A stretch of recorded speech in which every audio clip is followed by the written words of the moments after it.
Namaha Bhavtam Sarvesham Hartam Swagatam. Welcome back to my channel Sanskrit Sopanam. I hope you are doing great. I'm also good. And continuing in a series, Learning Sanskrit through Gita. Today we are starting with the second chapter of Bhagavad Gita. So if you're someone who is new, who is directly coming to this video, we already have a playlist where we have taken all the 47 shlokas of the chapter 1 of Bhagavad Gita and we have decoded them thoroughly through the lens of Sanskrit grammar and vocabulary. So I'll put the link here. You can definitely check that playlist out if you have not. But before starting with today's video, I just quickly want to say how grateful I am for all the love, for all the support I have received on these videos. And the best part is the enthusiasm for all of you for learning this language Sanskrit. So that enthusiasm is the reward in itself. And again, the idea for all these videos I put in this channel is simple, that you get something of value that can aid your Sanskrit learning. So if you get something, even a little portion of something new, some new information, some new practice and sorts, so the aim of the video is justified and satisfied. So but anyways, for all the comments, for all the love, for all the appreciation, again a big thank you from the bottom of my heart. And now with our salutations to Shri Krishna, let us start with the second chapter of Bhagavad Gita. Okay, and as you can see, this is the shloka that we'll decode today. As you can see, I have retained the same format that we used in the chapter 1, right? So anyways, this is the shloka. Let me go through the shloka once. Sanjaya uvacha tam tatha kripaya vishtam ashrupurna kulekshanam Vishidantam idam vakyam uvacha madhusudanah. So this is a shloka, and again, since all these verses are composed using a poetic meter that we call chanda in Sanskrit. So whenever you are reading any Sanskrit verse like this, you can try and find out what poetic meter is used, what chandas is used in its composition. This Bhagavad Gita, the major portion of Bhagavad Gita is composed using Anushtup chanda. Okay, and we do have some other chandas, some other vrittas also that are used in Bhagavad Gita shlokas. But again, the major part is in Anushtup chanda. This particular verse also follows that same poetic meter.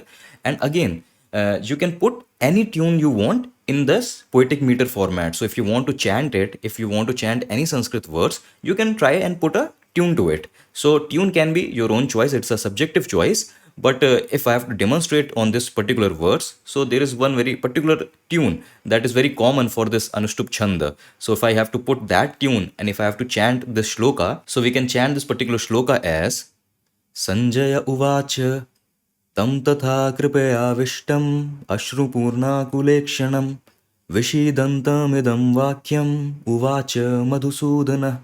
So using this tune, you can chant these Gita shlokas as well.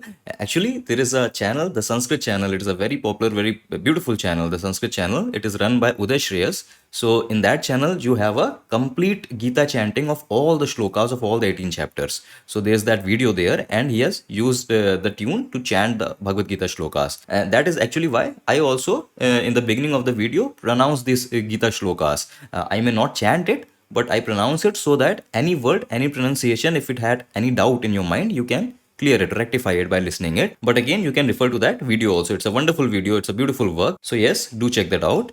And for us, let us move to the first step, that is the Sandhi Vichhed. So we have the Sanskrit shloka and we have the Sandhi Vichhed version of the Sanskrit shloka. So actually only one Sandhi is happening here. You can see here, Kripaya Vishtam. So these are two words, Kripaya Avishtam.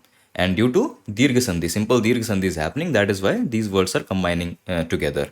Rest, for all the other words that are combining, like this Vakyam Uvacha. So you have Vakyam Uvach. Then you have Vishidantam Idam. So Vishidantam Idam. So this here, we have discussed this before also. This is not a Sandhi. Because what is happening is, it is just a standalone consonant. It is a consonant with a halant. And that is just simply combining with the adjacent vowel. So this is how consonants in Sanskrit anyways combine with the vowel, right? So even though there are two words that are joining together, but in order for a sandhi to happen, there needs to happen a change. There has to happen some change. But since there is no change that is happening, so it is simply just the two words that are getting joined together. And since we are doing sandhi vichhed, so of course we have to see all the words and remove them. We have to use individual words. When we know the individual words, then only we can decode the shloka, right? So that is just what we are doing. And by the way, this tam, this here is a sandhi actually, anuswara sandhi. So the simple thing to understand is, whenever we are doing sandhi vichhed, whenever we are separating all the words, so whenever we have this dot, the anuswara, so instead of anuswara, we use the default anuswara sound, that is ma. So when we do the Sandhi Vichhet, we use a longer format, an expanded format of that bindu. That is this ma. That is why instead of bindu, we are writing it as tam in this way. But again, as we have done in the chapter 1, all these details and everything is in the PDF file. Download the PDF file from the link in the description box. And as you already know, it have all the Sandhi details and word by word breakdown of the entire shloka. So download that PDF file and keep it for your ready reference. And now let us start decoding the shloka. So as always, as we have learned, we always try to find the kriya pad, the verb, the action in the Sanskrit words, any Sanskrit words. If you can find the kriya pad, the action word, then first decode that, and based on that you can prompt different questions to get all the different clues also. So word by word you will break down all the words and the entire meaning of the shloka will reveal itself, right? So we are starting with this verb kriyapad uvacha, and uvacha simply means some third person spoke.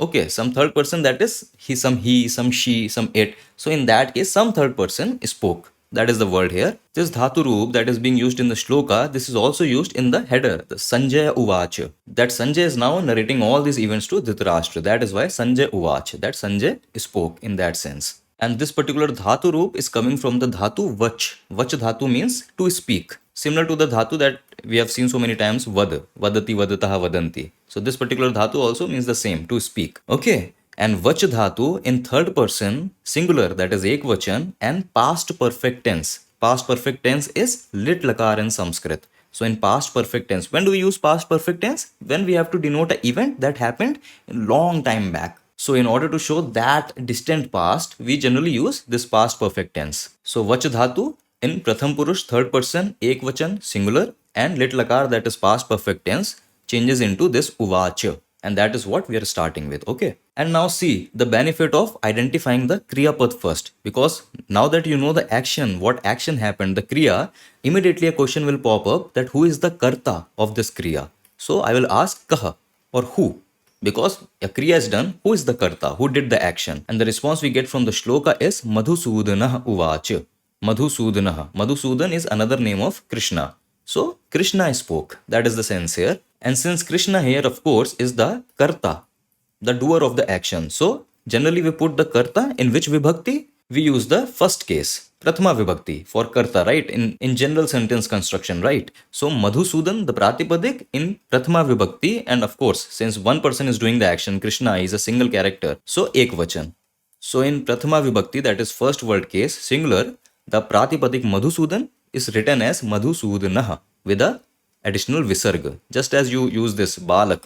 So you write balak as balakaha. If balak is the doer of some action, boy studies, balakaha pathati. So in that sense, okay. So we had uvach spoke, kaha. Who spoke? Madhusudana uvach. That is Krishna spoke. That is the sense. Again, based on this kriya only, we can ask another question also. That okay, Madhusudana, that is Krishna spoke, but what did he spoke? So now by asking him what, I want to find out the karma, the object of the kriya. And again, the response we get from the shloka is Madhusudanaha idam vakyam uvacha. Idam vakyam. And idam vakyam, this means this sentence. Okay. The main word here, vakyam, this of course is coming from the pratipadik vakya. And this here is a neuter gender pratipadik. Okay, napunsang ling pratipadik, vakya. Vakya simply means sentence. And since this vakya here is the karma, the object of the action, that Krishna spoke the sentence. So since this is the karma, the object, so we generally use the second case, dutiya vibhakti for the object. So in second case, again, singular ekvachan, vakya changes into vakyam, and that is what we see here. Okay, Madhusudanaha vakyam uvacha. This idam here again is just a pronoun, that Madhusudana, Krishna spoke this sentence. So idam, this again comes from the pratipadik of the same name, idam. And this idam pratipadik, this pronoun we use when we have to denote this. Okay, and since this pronoun is describing this noun, so again, all the pronouns, all the adjectives will take the same exact word form as its principal noun. And since the noun vakya was in dutiya vibhakti ekvachan, so idam also we are going to use the dutiya vibhakti ekvachan form of this idam pronoun. And that form for this pratipadik is actually the same name, idam only, the same as its pratipadik name. Okay, that is what we see here. So the entire sentence become Madhusudanaha idam vakyam uvacha, that Krishna spoke this sentence. And what sentence? That of course will be revealed in the next shloka. Okay, but anyways, let us move on. And now in this particular shloka, for this kriya, we have another object also. Okay, so one object is in the sense that what did he speak, and another object is in the sense that to whom did he speak. So both of these are sort of object only, karma of the kriya, right? So since we have both the information present in the shloka, so again I'm asking the question come, that is to whom, that he spoke the sentence Krishna to whom, and the response we get from the shloka is this first word tam, and tam, this means to him. Okay, and again, by the context of the shloka, we already know that Krishna spoke the sentence to Arjuna. So Sanjay, while narrating this event to Dhritarashtra, of course, since it is a chain of events, so instead of using Arjuna, he is just simply calling him by using a pronoun. That's a normal way of communication, right? He went away, he went to the market. So we already know this he, this she, who we are talking about. So that is the case here. He is just using a pronoun. What pronoun is this? So tad, this pronoun. We use this when we have to denote that. Okay. And since this pronoun is being used for Arjuna, Arjuna is a masculine gender pratipadik, right? So we are also going to use the masculine gender form of this tad pronoun. This tad pronoun can be used for any of the gender, right? It can be he, she, it. But the noun, the main noun Arjuna here is masculine gender. So the pronoun form, we are also using the masculine gender. So masculine gender form in Dvitiya Vibhakti Ekvachan, tad, it becomes tam. And that is what is written here. Okay. So simply meaning that Madhusudana tam, to him, idam vakyam uvach, spoke this sentence. Okay. So far so good. And now again see, by just starting with the Kriya Pad, how we can ask different questions. We find out who the Karta was. Then we find out who the Karma was. And the additional advantage is, once you have figured out who the Karta is generally in the Prathama Vibhakti form. So once you have identified who the Karta is, then you can also look for all other words in the Sanskrit verse that are in the same form. Because those words can be the adjective that are describing this Karta, or those can be the pronouns that are being used for this Karta. So just by identifying the Karta, start looking all the other words that are in the same format, Prathama Vibhakti Ekvachan form, and take an informative guess that those other words will be also be connected with this Krishna only. Okay, and see, to prove this, we figured out what is the karma, the object, right? Now that we know this to him, that is Arjuna, now all the other words like avishtam, vishidantam, ashrupurna akulikshanam, all these words are simply the adjectives that are describing Arjuna to him. So now, and by the look of them also, avishtam, vishidantam, you can take an informative guess that all these words also look like they are in Dvitiya Vibhakti. So they are the adjective of any of the object. And that is the case here. Okay, so each and every detail starts to decode itself once you have identified the dhatu, the kriya pad. And in most cases, you will have a definitive dhatu, definitive kriya that is happening in the Sanskrit verse. But anyways, now let us start decoding the shloka further. And see, immediately I am prompting a question, kidrisham. Because now I know these words are adjectives. So I am asking kidrisham, what like? That this, to him, that is this Arjuna, how is he described in the shloka by Sanjay? And the first word we get is avishtam. That Madhusudanaha avishtam tam idam vakyam uvacha. So this avishtam, this means occupied or pervaded. Okay, occupied or pervaded in the sense that completely overcome with something, with some emotion of that sort. Okay, so the pratipadik here is avishta. This is the pratipadik here. This is a adjective, and this is again generally used to describe something or someone that is occupied or pervaded with something that we will see. And since this adjective is describing this tam, that is this pronoun that is referring to Arjuna, so this will also have the same form, that is the Dvitiya Vibhakti, second word case Ekvachan. So in Dvitiya Vibhakti Ekvachan, the pratipadik avisht, this will change into avishtam, and that is what we see in the shloka. Okay, so I hope it is clear. Now the immediate question will be that with what? That occupied or pervaded or overcome with what? With what? By what? In the same sense. And from the shloka here, tam tatha kripaya, we get this answer, kripaya. And kripaya, this is a very common Hindi word, kripaya, that kripaya, do this, please do this. So we use kripaya in the sense of please, but the root word from which this kripaya is coming is kripa. That is the root word, that is the pratipadik, kripa. And kripa means this only, pity or compassion. So that is kripa. Kripa have different meanings also in Sanskrit, like there is grace. Okay.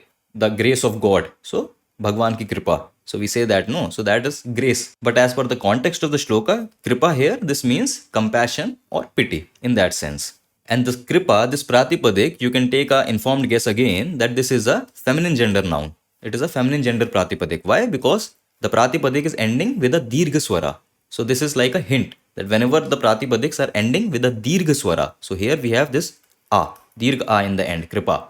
So whenever we have any dirgha swara, so in most of the cases it is a feminine gender noun. Okay, and I want to say by kripa. I want to say this, that he was pervaded by pity, by compassion. So I want to use this by or with, any case. In both this by or with, we use the third case, Tritiya Vibhakti. So kripa, in Tritiya Vibhakti, this will change into kripaya. That is what we see in the shloka, kripaya. So that is how an akarant word changes into Tritiya Vibhakti. So if we have any other akarant word also, like mala, and I want to say by mala or with mala, so I will change it into Tritiya Vibhakti. It will become malaya.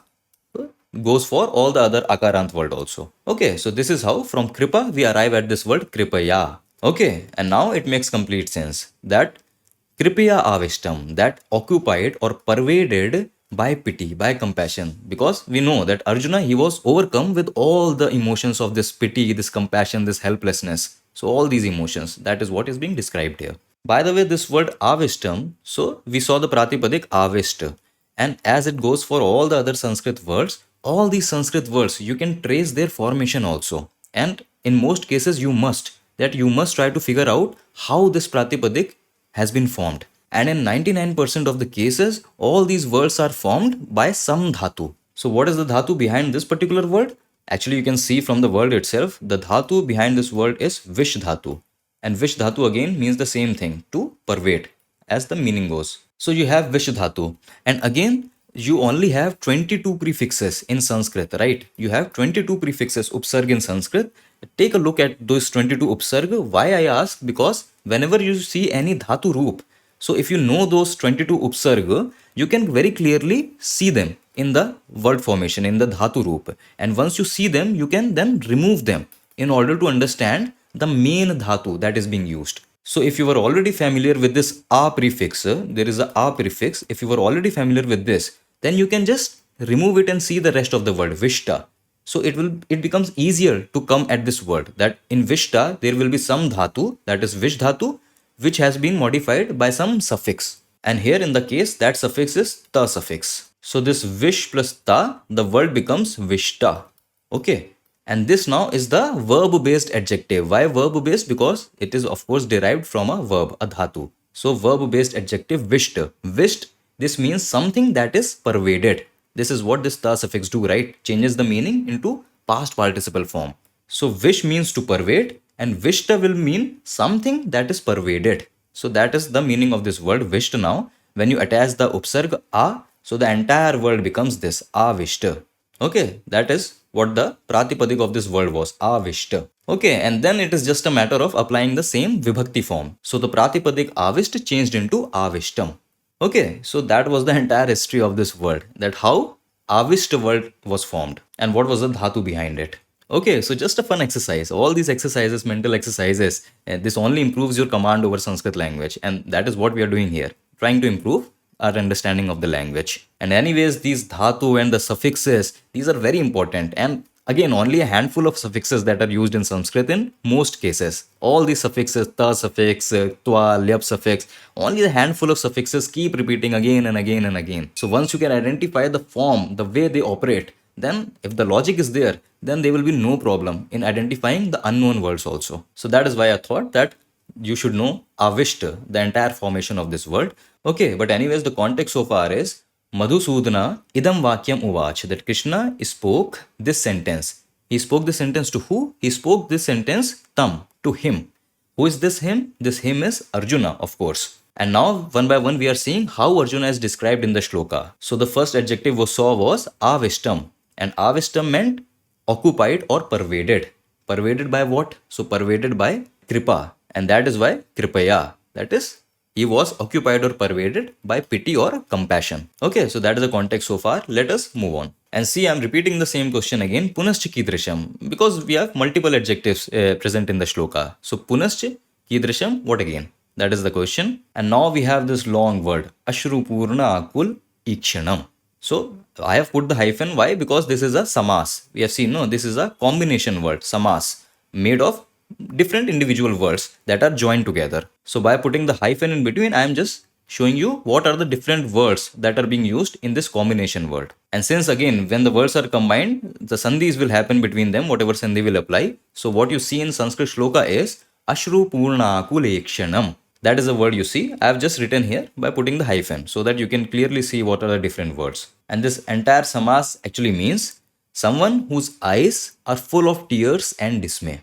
That is the meaning. And again, this is describing Arjuna, right? So just simply means that Arjuna, whose eyes were full of tears and dismay. Dismay, what is dismay? Dismay is the feeling of fear and hopelessness. So that is what, when something has gone so terribly bad and you have lost all hope, so that fear for that situation, when you lose all the courage, all the hope, that fear is reflected in the eyes of Arjuna. So that is being portrayed with this word dismay. Okay, and now let us understand how these combination words, how these individual words may have joined together in a single samas. So we have this word purna, and purna simply means full. Okay, purna simply means full. Okay, and ashru, this means tears. As in Hindi we say asu, so that tears. Okay, and if I want to say that full with tears, so to convey this, that full with tears, I can write Ashrubhihi Purna iti Ashrupurna. That is, I can write Ashrubhihi. Ashrubhihi simply means I am using this Ashru Pratipadik, that means tears. And since I want to say with tears, so I am using the Tritiya Vibhakti plural form, right? With, that is Tritiya Vibhakti, tears, that is Bahuvachan plural. So this Pratipadik Ashru in Tritiya Vibhakti plural changes into Ashrubhihi. And Purna is already full. So Ashrubhihi Purna iti. To combine this entire long sentence in Sanskrit, we can simply combine the Pratipadik together. So Ashru plus Purna, the word will become Ashrupurna. It will describe something that is full with tears. So that is the first step. And then we are describing something that is full of tears and dismay. So basically it is Ashrupurna, and that is Cha, and you have another word that is Akul. And this Akul, this means the same, dismay. The feeling of dismay, Akul. So since both these individual words are describing a singular common thing, so we can again combine them together into a combination word, a samas. So when we combine Ashnupurna plus Akul, so the resultant word now becomes Ashrupurna Akul.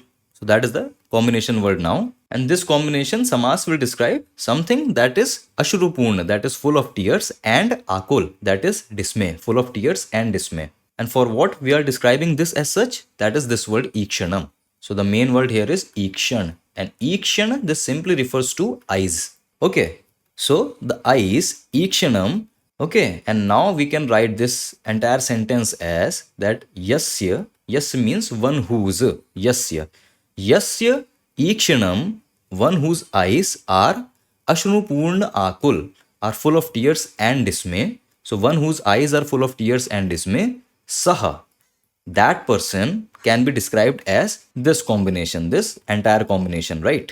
Okay, and since we know that when we combine two different words in a samas, so the the vibhakti only applies to the last word. So Ashrupurna Akulam, we are not going to use this Akulam form. We are just going to use the Pratipadik, Ashrupurna Akul.